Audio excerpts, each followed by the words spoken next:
এমন মজাদার রান্না এর আগে কেন করনি মা? এমন কথা তো আপনারাও বলতে পারেন। আর এমন কথা না যাতে না বলেন, এই জন্য আজকে এই রেসিপিটা বানালাম। আর আজকে রেসিপিটা হলো বড় রুই মাছ, লাউয়ের কুচি আর হচ্ছে কয়েকটা পুঁইয়ের ডাঁটা দিয়ে কিছু আলুও যোগ করেছিলাম আজকে। আজকের মজাদার রেসিপিটা আমি আমার বন্ধুদের সাথে শেয়ার করতে চলে আসলাম আমার রান্নাঘর থেকে সবাইকে শুভেচ্ছা, স্বাগতম আর ভালোবাসা দিয়ে আমি আমার আজকের রেসিপি ভিডিওটি শুরু করতে যাচ্ছি। বড় রুই মাছ যদি রান্না করতে পারি তাহলে কিছু আলু যোগ করলে হয়তো মন্দ হবে না, তাই আমি আজকের সবজিটি হালকা কিছু আলু যোগ করেছি। আলু হচ্ছে এমন একটি সবজি যে কোনো সবজিতেই মানান আর বেমানান নেই বললেই চলে। সবজি বলেন, মাংস বলেন, সব কিছুতেই মানানসই এমন একটি আলু। কড়াইয়ের তেলটা গরম হওয়ার পর মাছগুলো আমি গরম তেলে ছেড়ে দিয়েছি আর এটাকে আজকে ভালো করে ভেজে নেব। যার বাবা প্রায়ই বলে তোমার মাছ ভাজাটা একটু কেন জানি কম হয়ে যায়। আজকে আমি মাছগুলো একটু ভালো করে ভাজা ভাজা করে নেব যাতে খেতে সুস্বাদু হয়। ওরে বাবা, সুস্বাদু রান্না করার জন্য তো আমি আমার রান্নাঘরের সবাইকে শুভেচ্ছা আর ভালোবাসা দিয়েছিলাম, তাই না বন্ধুরা?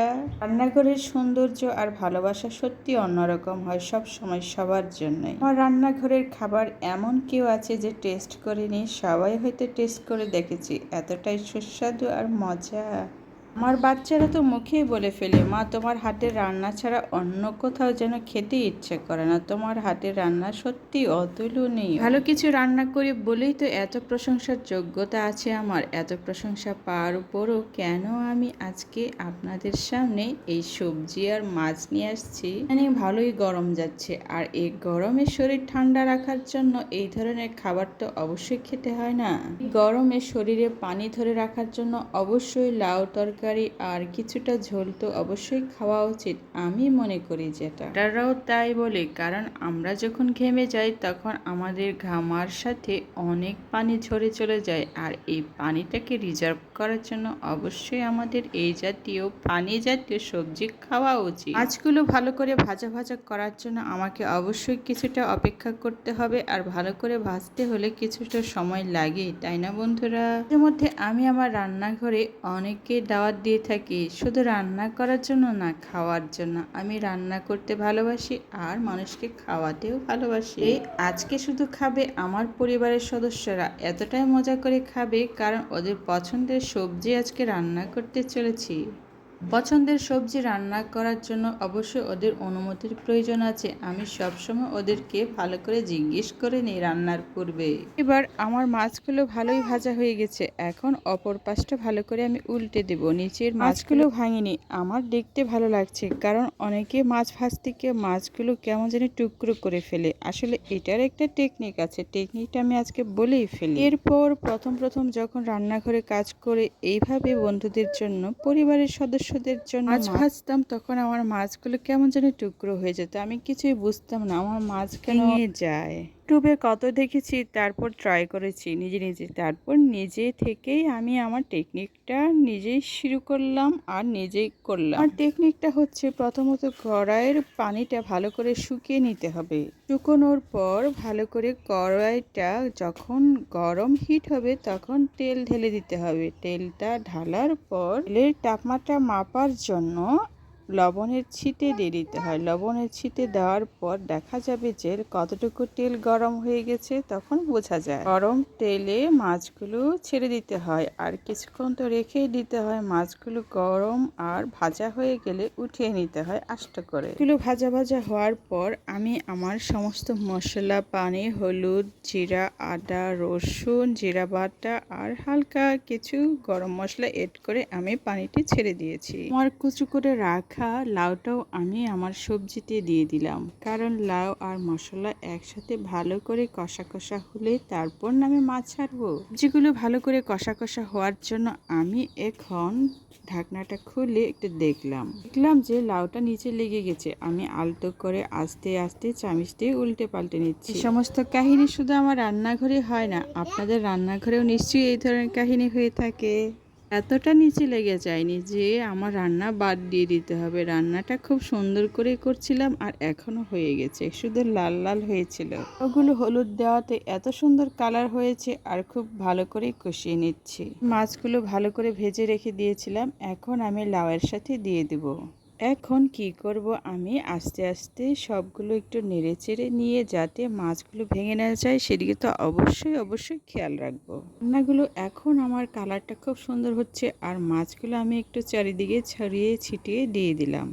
সবসময় খেয়াল রাখতে হয় যাতে মাছগুলো একবারেই ভেঙে না যায়, আর ভেঙে গেলে মাছের রুচি খাওয়ার মতো করে একটু কমই হয়, ভেঙে যাতে না যায় সেদিকে নিশ্চয়ই নজর রাখতে হয়। সবজিগুলো ভালো করে কষানোর পর আমি এখন পানি ঢেলে দিয়েছি, এটা একবারে সেদ্ধ হওয়ার জন্য। ভালো করে কষিয়ে নিয়ে আমি পানিটা দিয়ে দিয়েছি, কারণ এই পানিতে এখন আমার রান্না শুরু থেকে শেষ পর্যন্ত এখান থেকে ঝোল নিয়ে নেব। এখন আমি আলাদা করে কোনো পানিই দেব না, এই পানি দিয়ে আমার রান্নাটা হয়ে যাবে। আমি খুব হালকা আঁচ দিয়েছি, বেশি করে আঁচ দেব না। এখন যেটা ভালো করে যাতে ফুটে যায়, এই কারণে আমি এখন কি করব, উপরে ঢাকনাটাও দিয়ে দেব। মাঝে মধ্যে এই রান্না করতে করতে মনে হয়, ইস আমাকে যদি কেউ রান্না করে খাওয়াতো, সেই ইচ্ছে তো মাঝে মধ্যে হয়, তবে বেশি দিনের জন্য না। মাঝে মধ্যে বাচ্চার বাবা খুব ভালো রান্না করে, বেশ কিছুদিন ধরে ওর হাতের রান্না একটু কমই খাওয়া হচ্ছে, কারণ ওই এতটাই ব্যস্ত যে ঠিক মতো সময় দিতে পারছে না পরিবারকে। তবে দিনে বা বিশেষ দিনে যখন অফিস ছুটি থাকে, ঠিক তখনই সে আমাদের পরিবারের সবাইকে মজাদার রান্না করে খাওয়ায়। সাধারণত পুরুষেরা রান্না করতে পছন্দ করে না, কিন্তু আমার বাচ্চার বাবা খুব মজা করে রান্না করে, সেটা হয়তো অনেক বন্ধুরাই জানে না। আচ্ছা, এটা কি একটা কথা হলো? বন্ধুদেরকে তো আমি ইতিপূর্বে বলিনি, বন্ধুরা জানবে কেমন করে? আজকেই তো বললাম, তাই না? বন্ধুদেরকে তো বলেই ফেলেছি, এখন আর কি, বন্ধুরা এখন জেনেই ফেলেছে। এখন আমার রান্না কত দূর হলো, রান্না অনেকটাই প্রায় হয়ে গেছে, আমি লবণটাও দিয়ে দিয়েছি। রান্নায় স্বাদ বাড়ানোর জন্য লবণ একটি অসাধারণ এবং ম্যাজিকের মতো কাজ করে। যে রান্নায় লবণ কম হয়ে যায়, সেই রান্নাটা যতই টেস্টি হোক না কেন, স্বাদ অবশ্যই হয় না, টেস্টি তো হবেই না। চুলো থেকে রান্নার সবজিগুলো নামানোর পূর্বে সবসময় আমি লবণটা টেস্ট করে থাকি, আর কতটুকু লাগবে সেটুকু নিশ্চয়ই আমি পরিমাপ মতো দিয়ে থাকি। চুলোর আঁচটা আমি খুবই সামান্য পরিমাণে দিয়েছিলাম। তরকারি হওয়ার শেষের দিকে অবশ্যই চুলার আঁচটা সামান্য পরিমাণে কম করে দেওয়া উচিত, কারণ এতে তরকারির টেস্ট এবং সুগন্ধি যুক্ত হয় আর তরকারির কালারটাও খুব সুন্দর হয়ে চলে আসে। এটাও একটা রান্নার টেকনিক। এই রান্নার টেকনিকটা অনেকেই জানে না, আবার অনেকেই জানে না। হালকা আঁচে যখন সবজিটা রেখে দেওয়া হয়, তখন টেস্টটা আরও দ্বিগুণ বেড়ে যায়। আর আজকের সবজির কালারটা এতই সুন্দর লাগছে, আমি তো বলছি আজকে বাচ্চার বাবা আমাকে খুবই প্রশংসা করবে। ঘরের সব কাজই করি, কিন্তু সব কাজে তো প্রশংসা পাওয়া যায় না, এই রান্নার কাজে তো প্রশংসা পাওয়ার যোগ্যতা রাখি, তাই না? আসলে বন্ধুরা, ভালো কাজে প্রশংসা পেতে খুবই ভালো লাগে, আর প্রশংসা পেলে মনটাই ভরে যায়। ছোট ছোট কাজে ছোট্ট করে প্রশংসা পাওয়া মানে মনের আনন্দ, মনের খোরাক। সংসারের কাজে গতি বেড়ে যায় আর আনন্দও হয় মনে। আমি তো মনে করি ঠিক এইভাবেই সংসারটা আরো সুন্দর আর সাবলীল হয়। একটা কথা তো বলতে ভুলেই গিয়েছিলাম, প্রশংসা করার মতো ক্ষমতা আর দক্ষতা সবারই থাকে না। ভালো কাজ করলেও কেউ প্রশংসা করতে জানে না। তবে সেদিক থেকে আমার বাচ্চার বাবা খুবই ভালো, সে ভালো কাজে প্রশংসা করতে জানে আর প্রশংসাও করে থাকে। আমার সবজিটা এখন খুব সুন্দর করে হয়েছে, আর আমি হালকা আঁচে রেখে দিয়েছি সবজিটা হওয়ার জন্য। সবজি চুলার পার থেকে নামানোর কয়েক মিনিট পূর্বে অবশ্যই লবণটা দিয়ে কিছুক্ষণের জন্য রেখে দেওয়া ভালো, লবণ না গলা পর্যন্ত। এর মধ্যে ঠিক এইভাবে আমি নতুন নতুন রান্না ওদের জন্য মজা করে করে থাকি। মজাদার রেসিপি মানে খেতে বসে কত গল্প, কত হাসি আর কত নানান কথা বের হয়। ঠিক এভাবে সংসারে শান্তি বিরাজ করে আর ভালোবাসা বিদ্যমান থাকে।